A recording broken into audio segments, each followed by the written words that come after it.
નમસ્કાર, weather analysis સાથે હું છું પાયલ અને ગુજરાતમાં અત્યારે અનેક વિસ્તારોમાં છૂટોછવાયો વરસાદ પડી રહ્યો છે। દુનિયાભરમાં અને દેશભરમાં વાતાવરણમાં સતત પલટો આવી રહ્યો છે।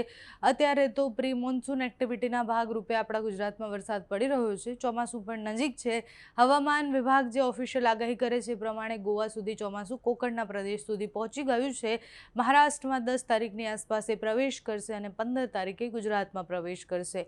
એની પહેલાં આજે અને કાલે 48 કલાક શું સ્થિતિ રહેવાની છે ગુજરાતની એની વાત કરી લઈએ તો તમે જુઓ કે દક્ષિણ ગુજરાતમાં વરસાદની સંભાવના છે। પવન સાથે વરસાદ પડે તેવું અત્યારે વિંડીમાં દેખાઈ રહ્યું છે। હવામાન વિભાગે પણ આ બધા જ વિસ્તારોમાં એલર્ટ આપેલા છે।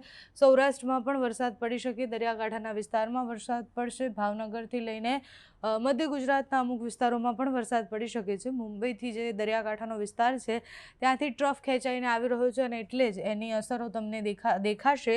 દક્ષિણ ગુજરાત, મધ્ય ગુજરાતના અનેક વિસ્તારોમાં છૂટોછવાયો વરસાદ પડે તેવી આગાહી કરવામાં આવી છે। સાથે જ દરિયાકાંઠાના વિસ્તારમાં પણ વરસાદ પડી શકે છે। 9 તારીખે પણ સ્થિતિ એ રહેવાની છે। 9 તારીખે પણ દક્ષિણના ભાગોમાં વધારે વરસાદ પડશે। દક્ષિણ ગુજરાતમાં સતત વરસાદ ચાલુ રહેશે કારણ કે તમે જુઓ કે જે સિસ્ટમ અહીંયા બની છે એ સિસ્ટમ જે છે એ ધીરે ધીરે લો પ્રેશર સુધી પહોંચે એવી સંભાવનાઓ દેખાઈ રહી છે। એટલે બેંગલુરુ પાસે દરિયાકાંઠાના વિસ્તારોમાં જે સિસ્ટમ બની છે કર્ણાટક થઈ ધીરે ધીરે આગળ વધી કોકણ અને પછી મહારાષ્ટ્રમાં ધીરે ધીરે ચોમાસાને ધક્કો મારશે।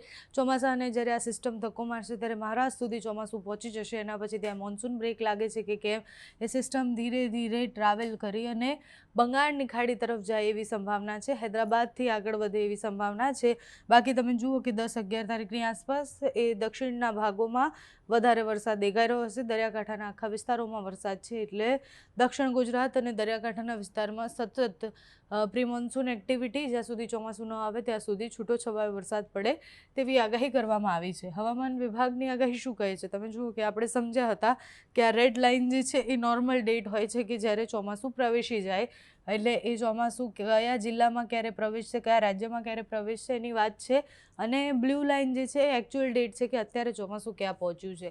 એટલે તમે જુઓ કે 6 થી 7 તારીખની આસપાસ એ ચોમાસું ધીરે ધીરે આગળ વધ્યું છે અને મહારાષ્ટ્રના એકદમ નીચેના પાર્ટ અને કોકણ, ગોવા અને એ બધા વિસ્તારોમાં અત્યારે ચોમાસું પહોંચેલું છે। એટલે ત્યાંથી ધીરે ધીરે આગળ વધી અને 7 સિસ્ટર તરફ સુધી ત્યાં ચોમાસાનો પ્રવેશ થઈ ગયો છે। એટલે આ જે બ્લુ લાઇન તમને દેખાય છે એ ધીરે ધીરે અરબી સમુદ્રમાંથી થઈ અને ચોમાસાના જે પવનો છે, જે વાદળો છે એ કોકણ અને કર્ણાટક ને કેરળમાં બધે પ્રવેશી ગયું ચોમાસું। ધીરે ધીરે આગળ વધી અને 7 સિસ્ટર્સના જે પાર્ટ છે ત્યાં મિઝોરમ અને એ બધા વિસ્તારો છે ત્યાં સુધી ચોમાસું અત્યારે પ્રવેશ એણે લઈ લીધો છે।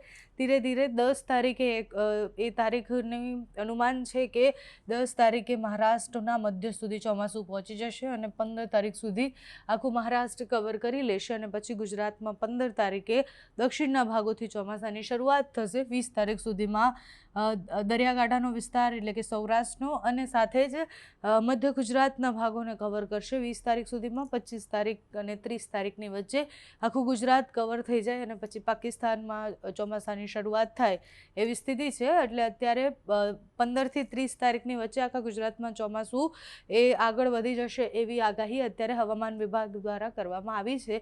આ રેડ લાઇન છે એ નોર્મલ ડેટ જે હોય છે એટલે લાસ્ટ ટાઈમ ચોમાસું કેવી રીતના કયા સમય સુધીમાં પ્રવેશ્યું હતું એની તારીખો છે। હવે આ બ્લુ લાઇન જે છે એ ધીરે ધીરે કેવી રીતના ચોમાસું આગળ વધે છે એ જોવાનું છે। એકચ્યુઅલ ડેટ છે એની આસપાસનું જ છે। હવામાન વિભાગ એવી આગાહી કરે છે કે 15 જૂન સુધીમાં ચોમાસું પ્રવેશી જશે।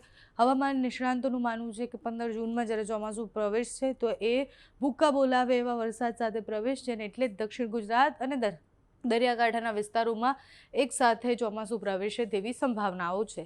તમારે ત્યાં કેવું વાતાવરણ છે, તમને આ માહિતી કેવી લાગી અમને કમેન્ટ્સમાં જણાવજો। અત્યારે આ વિડીયોમાં બસ આટલું। જો તમે અમને યુટ્યુબ પર જોઈ રહ્યા હોય તો સબસ્ક્રાઈબ કરજો, ફેસબુક પર જોઈ રહ્યા હોય તો ફોલો કરજો, અમારા વિડીયોને લાઇક અને શેર કરજો।